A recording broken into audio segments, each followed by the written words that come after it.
We will now hear remarks from Miss California Job's daughter, Miss Juliana Marr. Most Merciful Ray, Honored East, and everyone in attendance here this morning, I cannot express how genuinely honored I am to be here with you all this morning, speaking on behalf of California Job's Daughters. Today is actually quite a monumental anniversary in Job's Daughters. On this day, 99 years ago, a woman named Ethel T. Weed-Mick founded the organization of Job's Daughters, along with 180 young women in Omaha, Nebraska. She aspired to create an organization for young women where they could build professional life and leadership skills while enjoying the influence and support of friendship and sisterhood. I find it quite fitting that today I get to commemorate this important occasion with you all, the men who give us our Masonic heritage, a connection that is necessary in our organization. Earlier this year, I attended an event hosted by Bethel that they call Ask a Mason. The Bethel Daughters requested Masons from their local lodge to come and give a presentation all about Freemasonry. It was on this day that my entire perspective of Job's Daughters and our Masonic family would change forever. I remember sitting on the sidelines, listening to them explain the emblems stationed in the lodge room. They spoke of the pillars marking the entrance to King Solomon's temple and explained the representations of heaven and earth that sit atop them. They explained to us why the master sits head in the east and the significance of direction in the lodge room. Now, I was practically raised in the lodge room my Bethel meets, but the next time I walked into our lodge room was the first time I understood why black and white tile sat overlaying the blue carpet. Not only did these Masons speak of the symbolic paraphernalia in the lodge room, they explained to us the basic purpose and values of Freemasonry. They emphasized that some of the objectives of Freemasonry were to promote patriotism, philanthropy, and tolerance in its members as well as those around the world.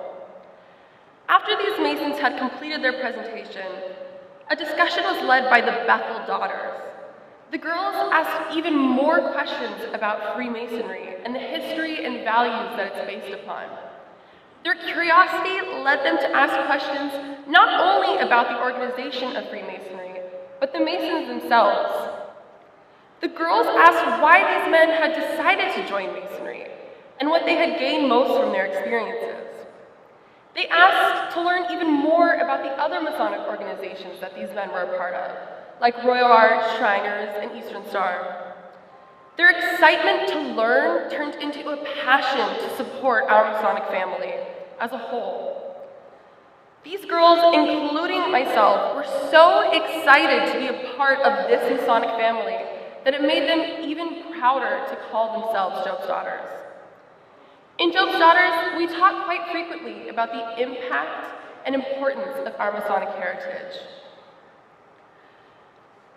After listening to the presentation by these Masons, it led me to realize that the Masonic heritage so revered in Job's Daughters is not simply the recognition of our familial lineage, but rather that the lessons and values that are taught in Freemasonry are reflected in the lessons that we strive to teach and learn as Daughters of Job.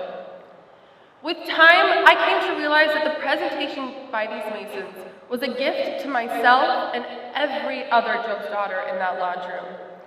By simply sharing a little bit about their order, they were able to change my entire perspective of an organization that I had been an active member of for over 6 years.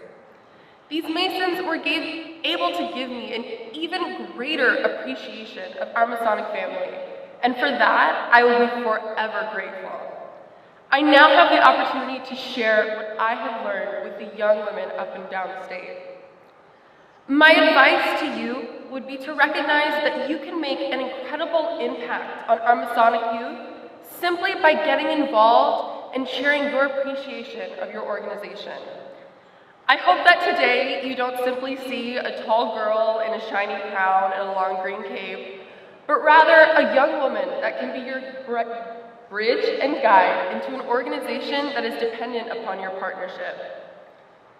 By supporting the Masonic youth, you become a role model, and I cannot emphasize enough the power and importance of giving the youth of today an example to look up to. You are capable of changing a young person's life for the better. You are capable of making that difference. It is because of you all that we are able to stand tall and grow strong, together, as a powerful, united Masonic family.